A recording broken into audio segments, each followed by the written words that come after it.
Painted painless learning. આપણે વાત કરી હતી રૂપાંતરિત ખડકોથી છોડી દીધું હતું. ખડકોના પ્રકાર ભણતા હતા ભાઈ, ખડકોના પ્રકાર ભણતા હતા. ખડકોના કેટલા પ્રકાર? પહેલા તો ખડક એટલે શું? તો કે ભાઈ એક કરતા વધારે ખનિજો છે એ સંગઠિત થાય. એક કરતા વધારે ખડકો છે તે સંગઠિત થાય અને જે પદાર્થ બનાવે છે એને કહેવાય ખડક. સંગઠિત પદાર્થો ભેગા થઈને જે બનાવે એને શું કહેવાય? ખડક કહેવાય. ખડકોનું વર્ગીકરણ કેટલા પ્રકારે સાહેબ? 3 પ્રકારે. ખડકોનું વર્ગીકરણ કેટલા પ્રકારે સાહેબ? 3 પ્રકારે થાય. વર્ગીકરણ કેટલા પ્રકારે થાય? 3 પ્રકારે થાય. કયા 3 પ્રકારે ભાઈ? મુખ્ય કેટલા પ્રકારના ખડકો? 3 પ્રકારના ખડકો છે. આગ્નેય અથવા અગ્નિકૃત ખડક, પ્રસ્તર ખડક અને રૂપાંતરિત ખડક. કાલે 2 ખડકો ભણાવ્યા હતા, છતાં આજે રિપીટ કરું છું, ઝડપથી આગળ વધીએ છીએ. બરોબર છે? પહેલું છે આગ્નેય અથવા અગ્નિકૃત ખડક. સાહેબ અગ્નિકૃત ખડક અથવા આગ્નેય ખડક કઈ રીતે નિર્માણ થાય છે સમજાવું. ખડકો હોય ને ભાઈ, પર્વતો હોય અથવા જમીન હોય, એની અંદર પુષ્કળ પ્રમાણમાં ગરમી હોય. આ ગરમ ચોળ ધગધગતું પ્રવાહી હોય એને મેગ્મા કહેવાય. ગરમ વસ્તુ શું થાય? બહાર આવે. પર્વતોમાંથી બહાર નીકળે. શું નીકળે? મેગ્મા. આ મેગ્મા શું થાય? ઠંડો પડે. ઠંડો પડે એટલે શું બને? નક્કર બને. નક્કર બને એટલે તેમાંથી ખડક બને. એ ખડક કયા? અગ્નિકૃત અથવા આગ્નેય ખડકો. બરાબર? અગ્નિકૃત અથવા આગ્નેય ખડકો બને છે. આ પ્રકારના ખડકોનું નિર્માણ પૃથ્વીના પેટાળમાં રહેલી પ્રચંડ ગરમીના કારણે થાય. પ્રચંડ ગરમી છે એના કારણે થાય. પૃથ્વીના પેટાળમાં રહેલું ધગધગતું કેવું પ્રવાહી છે? ધગધગતું ગરમ પ્રવાહી અથવા અર્ધ પ્રવાહીને મેગ્મા કહેવાય. શું કહેવાય? મેગ્મા કહેવાય. આ અર્ધ પ્રવાહી મેગ્મા બહાર આવીને શું થાય છે? મેગ્મા છે તે બહાર આવીને શું થાય? ઠંડો પડે. આ મેગ્મા બહાર આવીને શું પડે છે? ઠંડો પડે છે. પરિણામે અગ્નિકૃત અથવા આગ્નેય ખડકોનું નિર્માણ થાય છે. ઉદાહરણ તરીકે ગ્રેનાઇટ, બેસાલ્ટ, આ બધા ખડકો છે એ અગ્નિકૃત ખડકોના ઉદાહરણ છે. કેના ઉદાહરણ છે? અગ્નિકૃત ખડકોના ઉદાહરણ છે. એના પછી જોઈ લો પ્રસ્તર ખડકો. સાહેબ પ્રસ્તર ખડકો એટલે શું? આ ખડકોનું નિર્માણ કેમાંથી થાય છે? અગ્નિકૃત ખડકોમાંથી. કેનું નિર્માણ થાય છે? અગ્નિકૃત ખડકો તૂટે અને એમાંથી જે નિર્માણ થાય છે તે પ્રસ્તર ખડકો. એના ઉદાહરણ ખાસ યાદ રાખજો. જીપ્સમ અથવા ચિરોડી, ચૂનાનો ખડક, કોલસો, આ બધા પ્રસ્તર ખડકો છે. કયા ખડકો છે?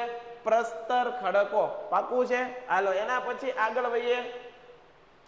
રૂપાંતરિત ખડકો છે. રૂપાંતરિત ખડકો એટલે શું? બરોબર જોજો. કેટલીક પરિસ્થિતિમાં મૂળ ખડકોનું સ્વરૂપ, એનું બંધારણ, એના ગુણધર્મો રૂપાંતરિત થઈ જાય. શું થાય? કેટલીક પરિસ્થિતિમાં જે ખડકો છે બરોબર છે એ પોતાનું મૂળ સ્વરૂપ છે. ખડકો છે એનું મૂળ સ્વરૂપ બદલાઈ જાય, રૂપાંતર થઈ જાય. બરોબર છે? આ પ્રકારના ખડકોને રૂપાંતરિત ખડકો કહેવાય. આગ્નેય અને પ્રસ્તર ખડકોમાંથી કયા ખડકો બને છે? રૂપાંતરિત. આગ્નેય અને પ્રસ્તર ખડકો રૂપાંતર થઈને કયા ખડકો બને છે? રૂપાંતરિત ખડકો બને છે. ઉદાહરણ તરીકે આરસ પહાણ અને માર્બલ, આ કેવા છે? રૂપાંતરિત ખડકો છે. ડન છે? એના પછીનો નેક્સ્ટ પોઈન્ટ હું ભણાવું છું. એના પછીનો નેક્સ્ટ ટોપિક હું ભણાવું છું. આજે કોમેન્ટમાં વધારે ધ્યાન નથી દેતો, થોડાક લેટ છે એટલે સરસ ભણવાનું શરૂ કરીએ છીએ. ડન છે બધાને? એના પછી નેક્સ્ટ લેવલ આગળ વધીએ ભાઈ. આ વાત કરી રૂપાંતરિત ખડકો. બરોબર છે? એના પછી જોઈ લો સાહેબ ખનિજ એટલે શું? પરીક્ષા માટે મોસ્ટ આઈએમપી પ્રશ્ન, ખનિજ એટલે શું? જોઈ લો. ખનિજ એટલે શું? તો કે ભાઈ કાર્બનિક અને અકાર્બનિક ક્રિયાથી તૈયાર થતા અમુક ચોક્કસ રાસાયણિક બંધારણ ધરાવતા પદાર્થને. ફરી વાર કહું છું, ખનિજ એટલે શું? તો કે ભાઈ કાર્બનિક અને અકાર્બનિક ક્રિયાથી તૈયાર થતા ચોક્કસ રાસાયણિક બંધારણ ધરાવતા પદાર્થને શું કહેવાય છે?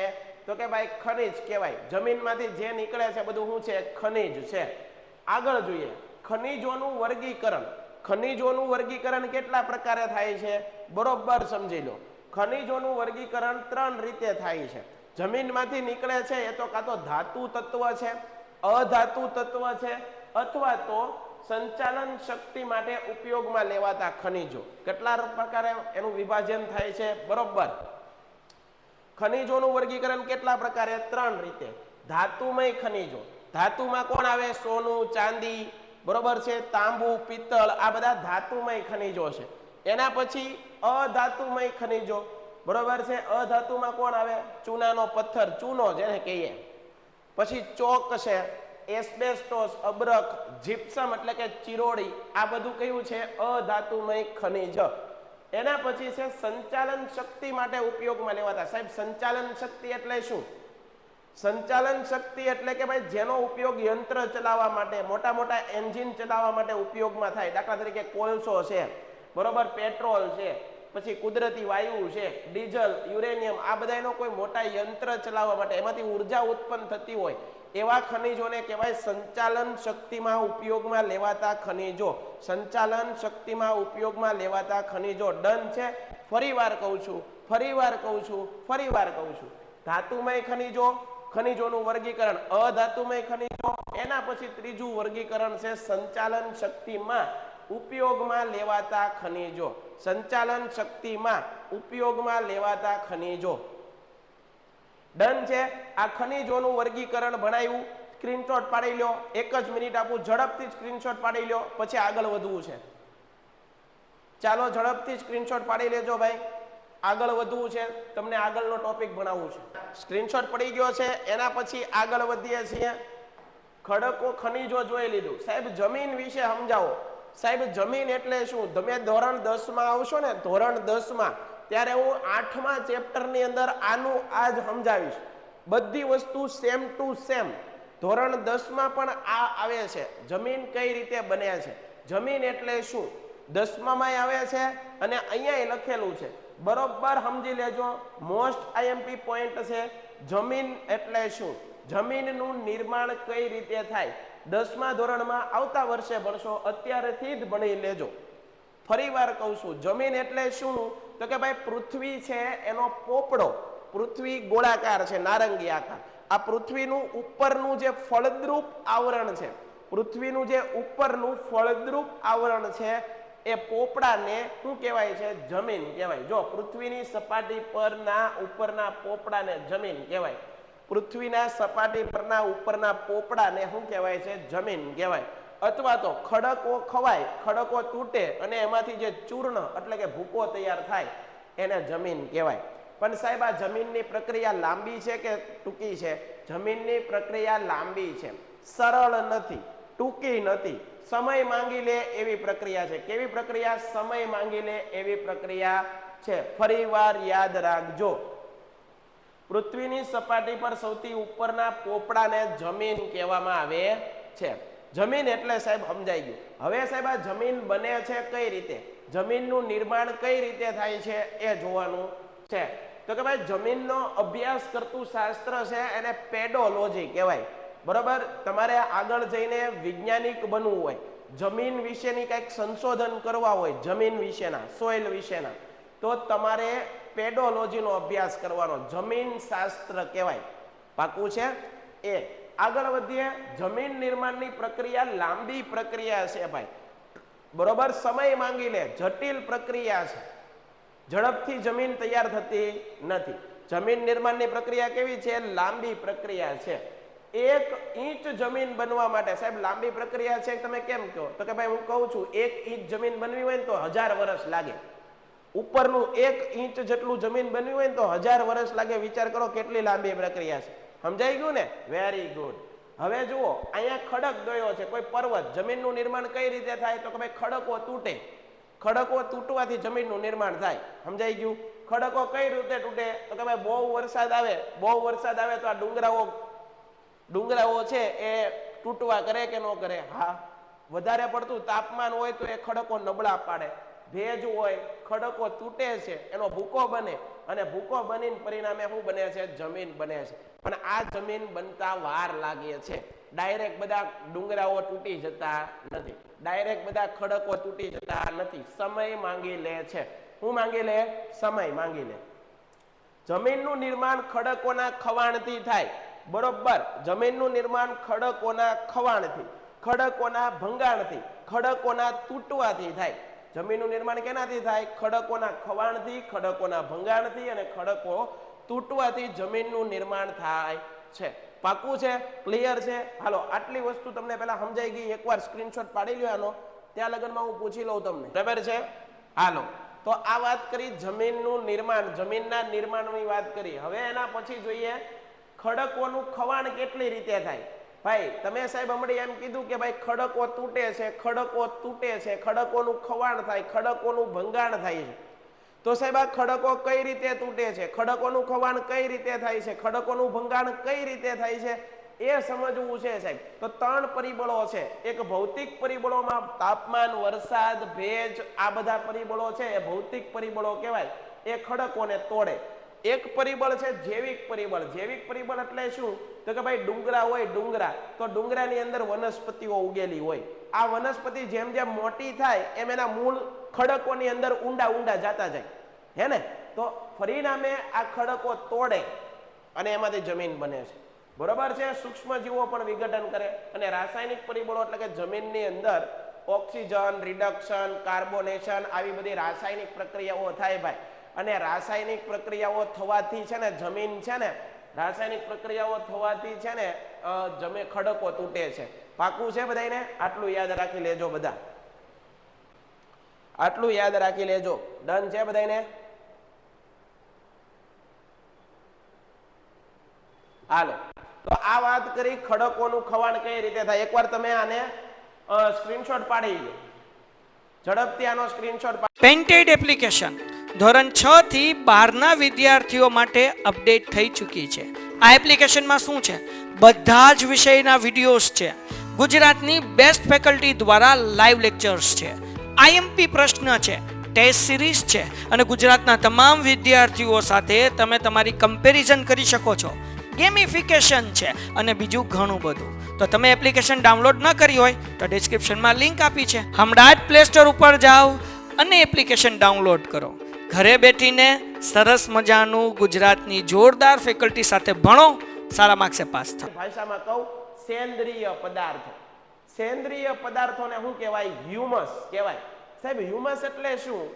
અરે મારા દીકરાઓ, જમીન હોય, જમીન, તો જમીનની અંદર વૃક્ષો હોય, એના પાંદડા વિઘટન થાય ને સાહેબ. પ્રાણીઓ મરી જાય, પ્રાણીઓ છે એને દાટી ગયો જમીનમાં તો એ પણ વિઘટન થાય. માણસનું શરીરને પણ દાટી ગયો તો એ પણ અમુક સમયે વિઘટન થઈ જાય. તો આ બધા વિઘટન થઈ અને શું બને? સેન્દ્રિય પદાર્થ. શું બને? સેન્દ્રિય પદાર્થ. એને વૈજ્ઞાનિકોની ભાષામાં શું કહેવાય? હ્યુમસ. એને વૈજ્ઞાનિકોની ભાષામાં શું કહેવાય? હ્યુમસ. જો અહીંયા ઈ જ લખ્યું છે, ખડકોના ખવાણથી ખડકોનું નાના ટુકડાઓમાં, ખડકો ખવાઈ જાય એમાંથી ખડકોનું નાના ટુકડાઓમાં રૂપાંતરિત થઈ તેમાં વનસ્પતિ ભળી જાય, પ્રાણીઓ ભળી જાય અને સૂક્ષ્મ જીવોના અવશેષો ભળે છે અને સેન્દ્રિય પદાર્થોનું નિર્માણ કરે, જેને હ્યુમસ કહેવાય છે.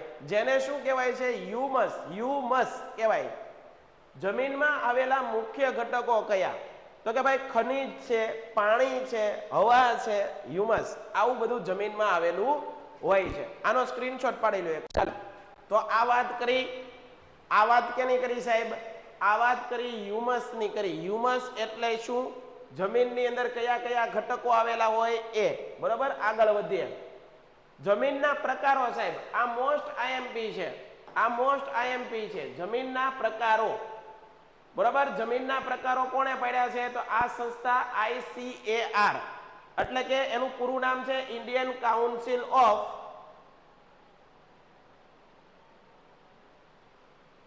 જમીનના પ્રકાર. કઈ સંસ્થાએ પાડેલા છે જુઓ તો.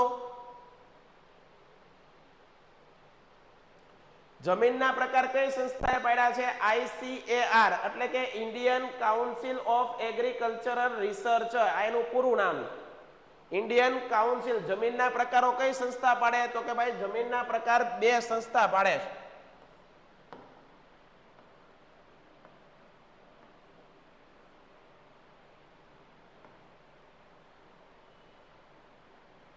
જુઓ આમાં પણ વિદ્યાર્થીઓ અમુક આવી જાય અમારે ક્લાસીસમાં. જુઓ જેણે સરસ મજાની PDF ઉપર નામ લખી નાખ્યું, મહેનતનું પાણી ફેરવી નાખ્યું, જોયું ને બેટા? તો અત્યારે છોકરાઓ રમતમાં પોતાના શિક્ષકોનું કામ બગાડે છે, તમે જોયું છે.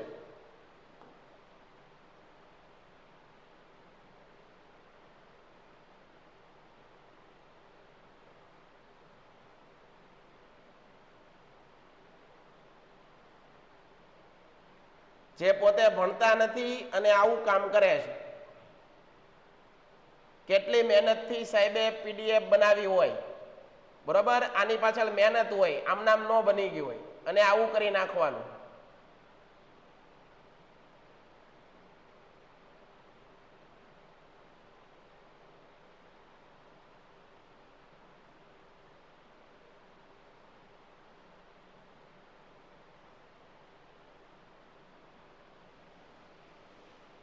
બરોબર છે, કાંઈ વાંધો નહીં. આ ટોપિક કેવો છે? મોસ્ટ આઈએમપી છે, મોસ્ટ આઈએમપી. હાલો, આ ટોપિક કેવો છે ભાઈ? Most IMP. બરોબર છે, હાલો અહીંયા ધ્યાન આપો. તો કે ભાઈ જમીનના પ્રકાર કઈ સંસ્થા પાડે છે? તો કે ભાઈ આઈસીએઆર. એનું પૂરું નામ છે, ગુજરાતીમાં બોલવું હોય તો ભારતીય કૃષિ સંશોધન સંસ્થા, અને આમ ગણવું હોય તો Indian council of agricultural research. જેને ભારતની જમીનના કુલ કેટલા પ્રકાર પાડવામાં આવ્યા છે? તમારી ટેક્સ્ટ બુકમાં 6 દીધા છે, ધોરણ 10માની ટેક્સ્ટ બુકમાં 8 દીધા છે. આપણે 8 યાદ રાખશું, 6 યાદ રાખશું. ગુજરાતમાં કેટલા પ્રકારની જમીન છે? 7 પ્રકારની જમીન. કયા પ્રકારની? કયા પ્રકારની? તો કે ભાઈ કાપની જમીન, લાલ અથવા રાતી જમીન, કાળી જમીન, રેગુર પ્રકારની જમીન, પર્વતીય જમીન, રણ પ્રકારની જમીન, જંગલ પ્રકારની અને પડખાવ પ્રકારની જમીન. પડખાવ પ્રકારની જમીન. આનો એકવાર સ્ક્રીનશોટ પાડી એમ જ કહું છું, એમ જ કહું. તમારે જમીનના કુલ 8 પ્રકાર જ છે. તમારી ટેક્સ્ટ બુકમાં 6 આપેલા છે, 10મા ધોરણની ટેક્સ્ટ બુકમાં 8 આપેલા છે. આપણે 2 આંકડા યાદ રાખો. હવે હું શિક્ષક છું, હું તમને 10મા ધોરણમાં 8 ભણાવીશ, અત્યારે હું તમને 6 ભણાવું, એમ હાલે? 2 યાદ રાખો. તમારી ટેક્સ્ટ બુકમાં જોઈ લેજો તમે. હાલો, એના પછી પહેલી જમીન છે કાપની જમીન. સાહેબ કાપની જમીન વિશે વાત કરાવો તમે. કાપની જમીન અમને બરોબર રીતે સમજાવો. કાપની જમીન કઈ રીતે યાદ રાખવાની? આ પણ આઈએમપી છે.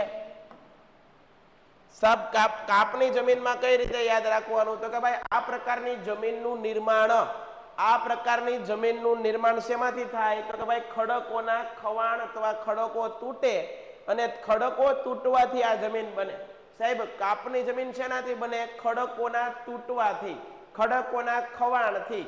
ખડકો તૂટે અને જમીન બને છે કાપની જમીન. એ ઉપરાંત આ પ્રકારની જમીનનું નિર્માણ કેનાથી થાય? નદીઓના નિક્ષેપણથી. આ પ્રકારની જમીનનું નિર્માણ શેનાથી થાય? નદીઓના નિક્ષેપણથી આ પ્રકારની જમીનનું નિર્માણ થાય છે. નદીઓના નિક્ષેપણથી કઈ જમીન બને? કાપની જમીન. નિક્ષેપણ એટલે શું? તો કે ભાઈ રેતી, માટી, પથ્થર પાણી સાથે ઘસડાઈને જાય અને કોઈ જગ્યાએ થર બને, બરોબર, કોઈ જગ્યાએ રેતી, માટી, કપચી ફેલાઈ જાય, એને કહેવાય કાપની જમીન. બરોબર છે? તો નદીઓના નિક્ષેપણથી તૈયાર થાય છે. કાપની જમીન 2 પ્રકારની હોય છે, ખદર અને બાંગર. મેં તમને મેદાનો ભણાવ્યા, મેદાનો. આ ચેપ્ટરમાં મેદાનો ભણાવ્યા ત્યારે કીધું હતું ખદર, બાંગર, તરાઈ, બરોબર, આ બધા ક્ષેત્ર ભણાવ્યા હતા. તો ખદર તે શું છે? નદીઓના નિક્ષેપણથી તૈયાર થતી નવા કાપની જમીન. નદીઓના નિક્ષેપણથી તૈયાર થતી નવા કાપની જમીન. કેવા કાપની? નવા કાપની જમીન. અને બાંગર એટલે હું? નદીઓના નિક્ષેપણથી તૈયાર થતી જૂના કાપની જમીન. કેવા કાપની? જૂના કાપની જમીન. આ પ્રકારની જમીન ઘેરા રંગની હોય. આ પ્રકારની જમીન ઉપજાઉ હોય, એમાં હારા પાક થાય. આ પ્રકારની જમીનમાં પોષક તત્વોનું પ્રમાણ વધારે હોય છે. આનો એકવાર સ્ક્રીનશોટ પાડી લો. કાપની જમીન બનાવી તમને. ચાલો આગળનો ટોપિક ભણીએ. કાપની જમીન બની ગયા. કાપની જમીન પછી બીજા ક્રમની જમીન છે ભાઈ રાતી અથવા લાલ પ્રકારની જમીન. સાહેબ આ રાતી અથવા લાલ પ્રકારની જમીન છે એ કેનાથી બને છે? તો આ પ્રકારની જમીનનું નિર્માણ છે અગ્નિકૃત ખડકો અને રૂપાંતરિત ખડકોમાંથી થાય. સાહેબ ખડકો આગળ જ ભણ્યા, હમણાં જ ભણ્યા, બરોબર. રાતી અથવા લાલ પ્રકારની જમીનનું નિર્માણ શેમાંથી થાય? અગ્નિકૃત અથવા તો રૂપાંતરિત ખડકોમાંથી એનું નિર્માણ થાય. સાહેબ સમજાઈ ગયું? આ પ્રકારની જમીનનો રંગ કેવો છે? લાલ રંગ છે. કેવો છે જમીનનો રંગ? લાલ રંગ છે. આ પ્રકારની જમીન છિદ્રાળુ અને ઉપજાઉ છે. આ પ્રકારની જમીન કેવી છે? છિદ્રાળુ અને ઉપજાઉ છે. ડન છે, ડન. આગળ ચાલો, ડન છે. આનો એકવાર સ્ક્રીનશોટ પાડી લો, ઝડપથી સ્ક્રીનશોટ પાડી લો. ચાલો, ઝડપથી સ્ક્રીનશોટ પાડી લો. આગળ લાલ જમીન પછી કઈ આવે છે? કાળી જમીન. સાહેબ, કાળી જમીનને રેગુર પ્રકારની જમીન પણ કહેવાય. પરીક્ષામાં પૂછાય, રેગુર પ્રકારની જમીન.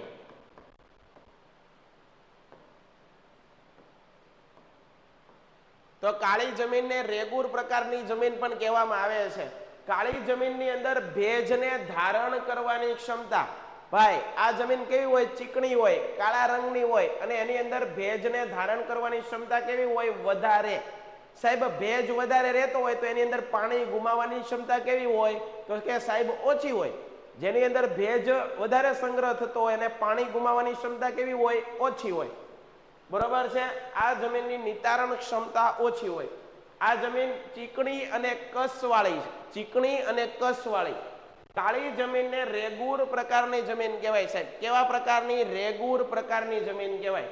કાળી જમીનમાં કપાસનો પાક સારા એવા પ્રમાણમાં થાય છે. ભાઈ, કાળી જમીનની અંદર છે ને ભાઈ, કપાસનો પાક જોરદાર થાય અને આથી જ એને શું કહેવાય? કપાસની કાળી જમીન તરીકે પણ ઓળખવામાં આવે છે. કાળી જમીનને સ્વસ્થાનીય જમીન કહેવામાં આવે છે. ડન છે. આ મોસ્ટ આઈએમપી છે ભાઈ, એકવાર લખી નાખો. આનો સ્ક્રીનશોટ પાડી લો ભાઈ. જમીન છે એ કાળી જમીનને અહીંયા મેં તમને બનાવી દીધી. એના પછીની નેક્સ્ટ જમીન જુઓ ભાઈ, પર્વતીય પ્રકારની. આ પ્રકારની જમીન સાહેબ ક્યાં જોવા મળે? તો જે જગ્યાએ પર્વતો હોય, જે જગ્યાએ ડુંગરાઓ હોય ત્યાં આ પ્રકારની જમીન જોવા મળે. કે ભાઈ આ પ્રકારની જમીનમાં જૈવિક દ્રવ્યો વધારે પ્રમાણમાં હોય. કેવા દ્રવ્યો? જૈવિક દ્રવ્યો વધારે પ્રમાણમાં હોય. આ પ્રકારની જમીન ઓછી કસવાળી અને અપરિપક્વ હોય. આ પ્રકારની જમીન રેતાળ છિદ્રાળુ હોય. કેવી હોય? રેતાળ અને છિદ્રાળુ. આ પ્રકારની જમીન હિમાલય, અરુણાચલ પ્રદેશ, અસમ અને મેઘાલયની અંદર આ પ્રકારની જમીન જોવા મળે છે. પડખાવ જમીન એટલે શું? આ પ્રકારની જમીનનું નિર્માણ તીવ્ર વરસાદના કારણે. જો અહીંયા તમને સમજાવું, આ રીતે કોઈ પર્વત છે, આ રીતે કોઈ પર્વત છે, બરોબર? આ પર્વત, હવે એની ઉપર વરસાદ પડે, આ વરસાદ પડે આની ઉપર, આ વરસાદ પડે એટલે આનું ઉપરનું પડ શું થઈ જાય? ધોવાઈ જાય અને નીચે પથરાઈ જાય. ઉપરનું પડ શું થઈ જાય? ધોવાઈ જાય અને નીચે પથરાઈ જાય. પરિણામે આપણે શું કહીએ કે ભાઈ પર્વતનું પડ ખવાઈ ગયું. પર્વતનું ઉપરનું પડ શું થઈ ગયું? ખવાઈ ગયું, ધોવાઈ ગયું. તો આ પ્રકારની જમીનને કહેવાય પડખાવ જમીન. આ પ્રકારની જમીનનું નિર્માણ વધારે વરસાદ હોય ને તો પર્વતના ઉપરનો ભાગ છે એને શું કરી નાખે? ધોઈ નાખે. ઉપરનું પડ ખવાઈ જાય અને જે તૈયાર થાય એને પડખાવ અથવા લેટેરાઇટ પ્રકારની જમીન કહેવાય. સાહેબ, લેટેરાઇટ પ્રકારની જમીન એટલે શું? શા માટે કહેવામાં આવે? એનો રંગ કેવો હોય? ઈંટ જેવા લાલ રંગનો. લેટેરાઇટ પ્રકારની જમીનનો રંગ કેવો હોય? ઈંટ જેવા લાલ રંગનો હોય. આથી એને લેટેરાઇટ પ્રકારની જમીન કહેવાય છે. આ પ્રકારની જમીનનો રંગ ઈંટના લાલ રંગ જેવો હોય. આ પ્રકારની જમીન પ્રમાણમાં ઓછી ફળદ્રુપ. પ્રમાણમાં કેવી છે? ઓછી ફળદ્રુપ. પોષક તત્વો પ્રમાણ ઓછા, જૈવિક પદાર્થો નિર્માણ વધારે છે. બરોબર છે? આટલું યાદ રાખજો. ચાલો, આનો સ્ક્રીનશોટ પાડી પછી આગળ વધે. બરોબર, આ વાત કરી. એના પછીની એક જમીન આવે છે રણ પ્રકારની જમીન. ભાઈ, આ પ્રકારની જમીન જે જગ્યાએ વરસાદ ઓછો પડે ત્યાં જોવા મળે. સિંચાઈ એટલે કે પાણીની સુવિધા ઓછી હોય ત્યાં જોવા મળે. ક્ષારનું પ્રમાણ કેવું હોય? તો ભાઈ ક્ષારનું પ્રમાણ વધારે હોય ત્યાં જોવા મળે. વનસ્પતિ કેવી હોય? કાંટાળી વનસ્પતિ. નવા પર્ણો વનસ્પતિ. આ પ્રકારની વનસ્પતિમાં પર્ણોનું કંટકમાં રૂપાંતરણ થયું હોય. ફળદ્રુપતા કેવી હોય? ઓછી હોય છે. પાક ઓછા પાણીની જરૂર પડતા હોય એવા પાકો થાય. કેવા કેવા? બાજરી, જુવાર, મકાઈ, ખજૂર, આવા બધા પાકો થાય છે. બરોબર છે? ડન છે. હાલો, આ વાત કરી રણ પ્રકારની જમીન. ઝડપથી આનો સ્ક્રીનશોટ પાડી લો. સ્ક્રીનશોટ પાડી લો. હવે એના પછી જે કંઈ પણ ભણાવ્યું છે એનો એક આ ઓવરવ્યૂ છે ભાઈ. આનો શું છે? જેટલી પણ બધું આટલા ચેપ્ટરની અંદર જેટલા પણ આઈએમપી પ્રશ્ન છે ને, આ આઈએમપી પ્રશ્નો અહીંયા લખેલા છે, બધા સમજાવી દીધેલા છે. તમારે આનો સ્ક્રીનશોટ પાડીને તમારી બુકમાં લખવાનો છે. તમારું હોમવર્ક શું છે? આ સ્ક્રીનશોટ પાડી લ્યો, તમારી બુકમાં લખી નાખો, પાકું કરજો. આમાંથી પ્રશ્ન પૂછાય, આઈએમપી છે. આ બધું ભણાવી દીધું છે. ઝડપથી બધા લોકો સ્ક્રીનશોટ પાડી લો. અહીંયા આપણું ચેપ્ટર પૂરું થાય છે. અહીંયા આપણું આ ચેપ્ટર પૂરું થાય છે. પેન્ટેડ એપ્લિકેશન ધોરણ 6 થી 12ના વિદ્યાર્થીઓ માટે અપડેટ થઈ ચૂકી છે. આ એપ્લિકેશનમાં શું છે? બધા જ વિષયના વિડીયોઝ છે. ગુજરાતની બેસ્ટ ફેકલ્ટી દ્વારા લાઈવ લેક્ચર્સ છે. આઈએમપી પ્રશ્ન છે, ટેસ્ટ સિરીઝ છે અને ગુજરાતના તમામ વિદ્યાર્થીઓ સાથે તમે તમારી કમ્પેરિઝન કરી શકો છો. ગેમિફિકેશન છે અને બીજું ઘણું બધું. તો તમે એપ્લિકેશન ડાઉનલોડ ન કરી હોય તો ડિસ્ક્રિપ્શનમાં લિંક આપી છે. હમણાં જ પ્લે સ્ટોર ઉપર જાઓ અને એપ્લિકેશન ડાઉનલોડ કરો. ઘરે બેઠીને સરસ મજાનું ગુજરાતની જોરદાર ફેકલ્ટી સાથે ભણો, સારા માર્ક્સે પાસ થાઓ.